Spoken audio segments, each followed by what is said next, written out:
प्यारे बच्चों नमस्कार। आचार्य सुपर 20 आपके अपने परिवार में एक बार फिर से आपका स्वागत है। मैं नीरज। प्यारे बच्चों देखो बच्चों, आज आप सबको बताऊंगा मैं रेलवे के एग्जाम बच्चों किस तरीके से क्रैक किए जाते हैं और अच्छे स्कोर के साथ बच्चों फाइनल तक कैसे पहुंचा जाता है। बच्चों देखो, पढ़ने का तो सभी पढ़ रहे हैं बच्चों आज के समय में, लेकिन पढ़ने का तरीका वो होना चाहिए जिससे कि आप फाइनल स्कोर तक पहुंचे, मतलब फाइनल मेरिट तक पहुंचे। बच्चों ऐसे नहीं कि प्री एग्जाम क्वालिफाई कर लिया, उसके बाद मेंस एग्जाम क्वालिफाई कर लिया और लास्ट में आप मेरिट में बाहर हो गए, ऐसा नहीं होना चाहिए बच्चों।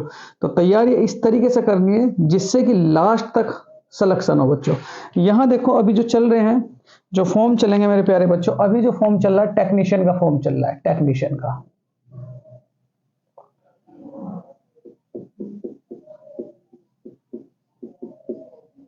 ये टेक्नीशियन का फॉर्म चल रहा है मेरे प्यारे बच्चों, बड़े ध्यान से। इस टेक्नीशियन के पेपर में मैथ आपका 25 नंबर का है, मैथ आपका 25 नंबर का है,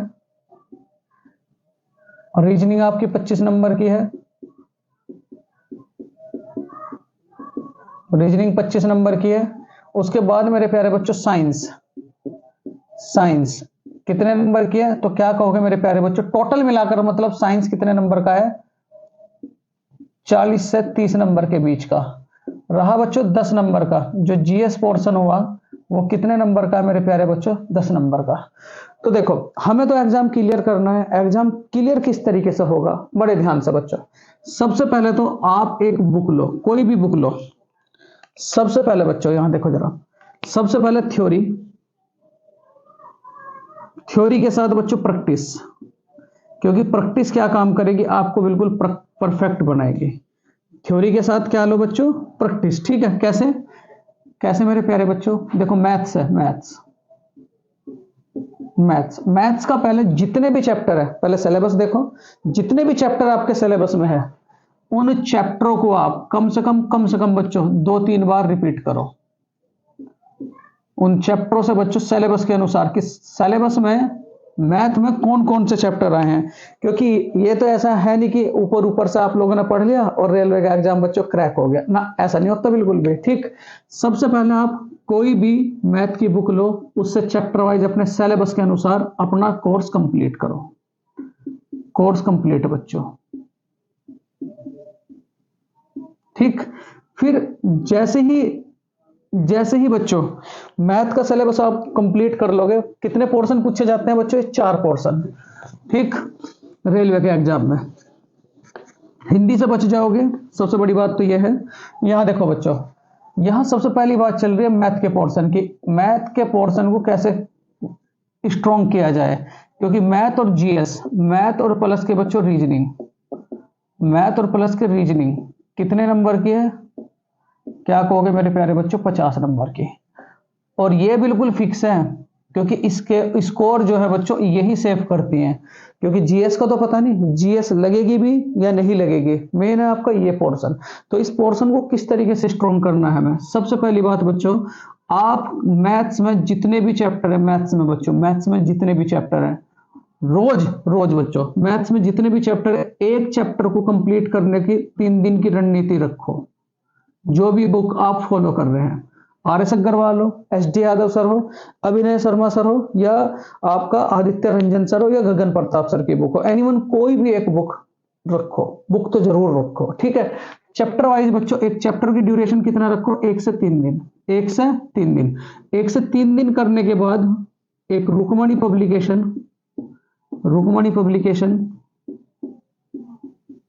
या तो रुक्मणी पब्लिकेशन बच्चों वॉल्यूम 1, वॉल्यूम 1, वॉल्यूम 2, वॉल्यूम 3। ठीक, इनका प्रैक्टिस सेट लो, स्पेशल मैथ का, स्पेशल मैथ का बच्चों। ठीक, रोज एक यहां से प्रैक्टिस सेट लगाओ, रोज आप यहां से प्रैक्टिस सेट लगाओ। तो इस तरीके से क्या होगा मेरे प्यारे बच्चों, क्योंकि थ्योरी भी पढ़ रहे हो और प्रैक्टिस सेट भी लगा रहे हो, तो इस तरीके से क्या होगा, आपका जो मैथ का स्कोर होगा, आपका जो मैथ का स्कोर होगा वो 25 से बच्चों 20 के बीच में रहेगा, अगर आप इस तरीके से करते हो बड़ी तसल्ली से। ऐसे नहीं कि जल्दी जल्दी में अपना चैप्टर निपटा लिया और वहां एग्जाम में सवाल फंसा, वहां आप टाइम फीस, वहां बिल्कुल जीरो, तो फिर क्या फायदा ऐसी पढ़ाई का। तो इस तरीके से पढ़ना, भले थोड़ा सा लेट हो जाए, क्योंकि एग्जाम करीबन 2-3 महीने तो भी लगेंगे। और आपको पता है रेलवे की मेरिट आज के टाइम में कहाँ जा रही है बच्चों, तो बड़े ढंग से तैयारी करनी है, बड़े ढंग से। तो कैसे करना है, बुक से एक चैप्टर लगाना है, उसके बाद किसी भी एक पब्लिकेशन का, जो भी आपको अच्छा लगे, किसी भी एक पब्लिकेशन का मॉडल टेस्ट पेपर लाओ। जैसे कि मैथ्स कर रहे हो तो मैथ्स का मॉडल पेपर, फिर उसके बाद रीजनिंग कर रहे हैं तो रीजनिंग का मॉडल पेपर। यहां देखो बच्चों, सबसे पहले एक चैप्टर को कितने दिन देना है, 3 दिन, यानी कि एक ही दिन में खत्म होता नहीं, बिल्कुल भी होता ही नहीं, बिल्कुल भी। ठीक, तसल्ली से तैयारी करो, ऐसी तैयारी करो कि उस चैप्टर से एग्जाम में जो भी क्वेश्चन पूछे वो आप लोगों का मिस ना हो, स्किप ना हो।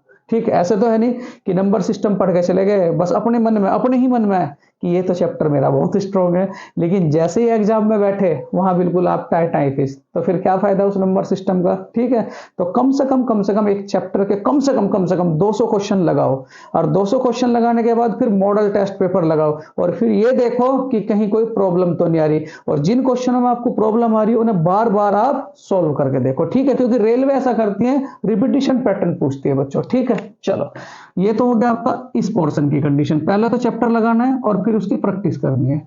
ऐसे ही बच्चों रीजनिंग का, ऐसे ही क्या करेंगे रीजनिंग का, क्योंकि स्कोर बेस्ट करना है बच्चों। ऐसे ही रीजनिंग की रणनीति रहेगी, रीजनिंग की।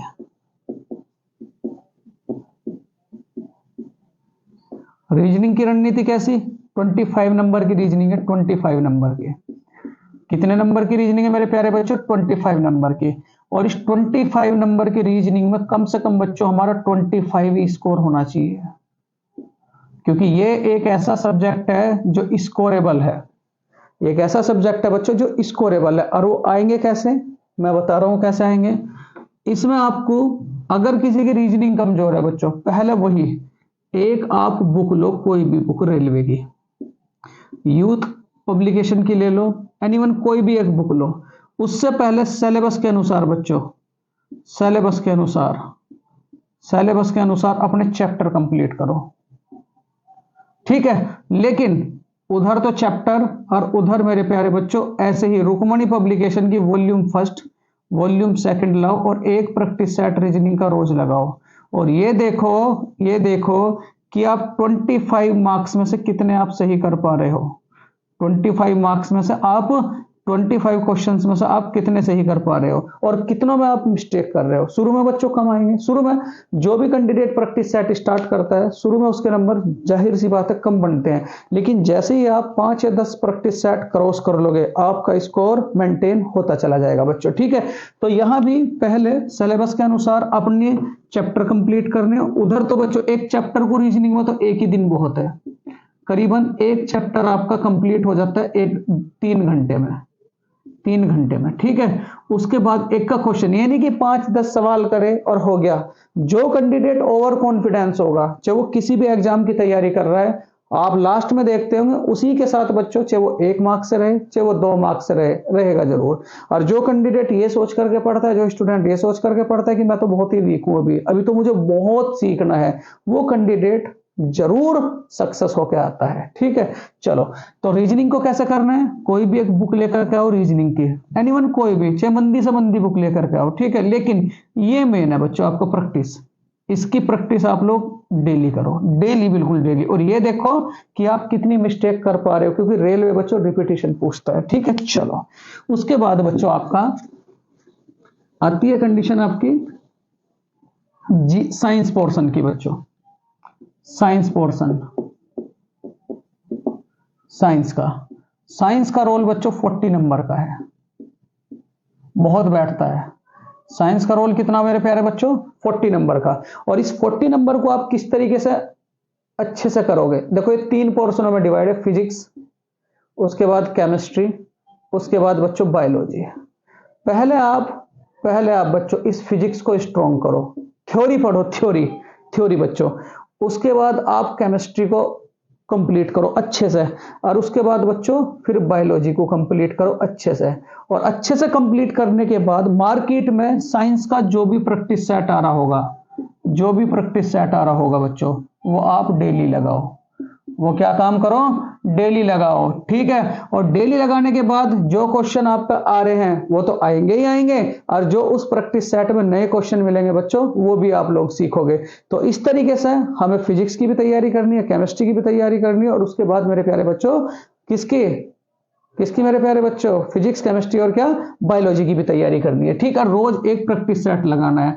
टाइमिंग देखो देखो बच्चों, यहां बड़े ध्यान से, बड़े ध्यान से, आपको 3 प्रैक्टिस सेट लगाने मॉडल टेस्ट पेपर। कितने प्रैक्टिस सेट लगाने, 3। वो जो 25-25 क्वेश्चनों के रुकमणी पब्लिकेशन ने दे रखे हैं, फर्स्ट, सेकंड और क्या मेरे प्यारे बच्चों, थर्ड। इसके 25 सवाल रोज लगाओ, इसके 25 सवाल रोज लगाओ, और जो साइंस का है उसके 40 सवाल रोज लगाओ, ठीक है। अभी जो 10 नंबर का जीएस का पोर्शन है अभी उसे छोड़ दो, क्योंकि कम नंबर का है। हमें फोकस कितने नंबर पर करना है, 90 नंबर पर। कितने नंबर पर, 90 नंबर पर। और 90 नंबर पर फोकस करने के बाद हमें स्कोर कम से कम बच्चों 70 प्लस करना है, तभी ये मान करके चलो आपका सिलेक्शन रेलवे में होगा।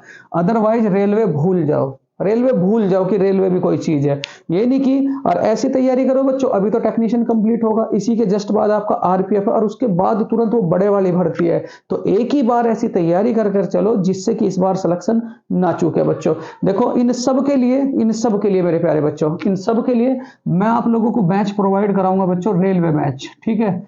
मैं आप लोगों को बैच प्रोवाइड कराऊंगा। अगर आपको अच्छा लगे तो बच्चों इस बैच को ज्वाइन कर लेना, क्योंकि फ्री ऑफ कॉस्ट है, कोई भी पैसा नहीं है, कोई भी पैसा बच्चों इस बैच का नहीं है। और ये स्टार्ट हो जाएगा आप लोगों का 10 अप्रैल से, 10 अप्रैल से बच्चों। इस 10 अप्रैल के बैच में आपका साइंस भी चल रहा है, साइंस भी होगा, जीएस भी होगा। उसके बाद बच्चों मैथ के वही हूबहू सवाल होंगे, और मेरे प्यारे बच्चों रीजनिंग के भी आपके बिल्कुल हूबहू सवाल होंगे, ठीक है। तो इस बैच को सफलता के लिए ज्वाइन जरूर करें। अगर अच्छा लगे तो ज्वाइन कर लेना, अगर ना अच्छा लगे तो कोई दिक्कत वाली बात नहीं, क्योंकि फ्री ऑफ कॉस्ट है, कोई पैसा तो लग ही नहीं रहा बच्चों, ठीक है।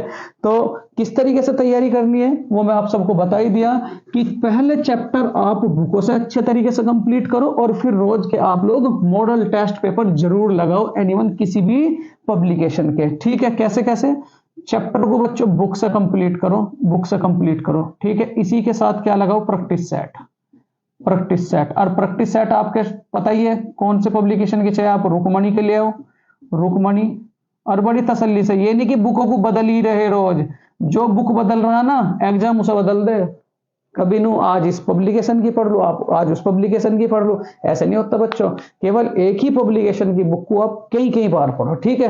रोज बुक से एक चैप्टर करना है और रुकमणी पब्लिकेशन का सेट लगाना है, ठीक है। करंट अफेयर के लिए, करंट अफेयर के लिए बच्चों, करंट अफेयर के लिए मार्केट में बहुत सारी बुकें आ रही हैं। एनीवन कोई भी बुक ले लो, चाहे उत्कर्ष की बुक ले लो, उत्कर्ष की बुक ले लो बच्चों, चाहे रवि स्टडी आईक्यू की बुक ले लो, एनीवन कोई भी बुक ले लो, लेकिन रोज पढ़ो, रोज। और टाइमिंग किस तरीके से रखो बच्चों, देखो तैयारी तो सभी कर रहे हैं लेकिन टाइमिंग मैनेजमेंट नहीं कर पा रहे हैं, ठीक। शाम के टाइम आप 7 बजे से 9 बजे तक तो मैथ का एक चैप्टर बिल्कुल फिनिश आउट करो। उसके बाद जस्ट 15-20 मिनट का गैप लेकर के बच्चों यहां आप एक प्रैक्टिस सेट लगा लो, कोई दिक्कत वाली बात नहीं। उसके बाद मेरे प्यारे बच्चों यहां 10:30 बजे से 10:30 बजे तक, ठीक 10:30 बजे से ठीक 11:30 बजे तक बच्चों रीजनिंग का काम कंप्लीट करो। किसका काम कंप्लीट करो, रीजनिंग का काम कंप्लीट करो। और सुबह उठो बच्चों, सुबह सुबह उठने के बाद आप अपना जीएस और बच्चों साइंस का काम कंप्लीट करो। ये नहीं कि जैसे भी आपकी सुविधा हो, जैसे भी आपको सुविधा हो अपने घर में आप उसके अनुसार उठ सकते हो।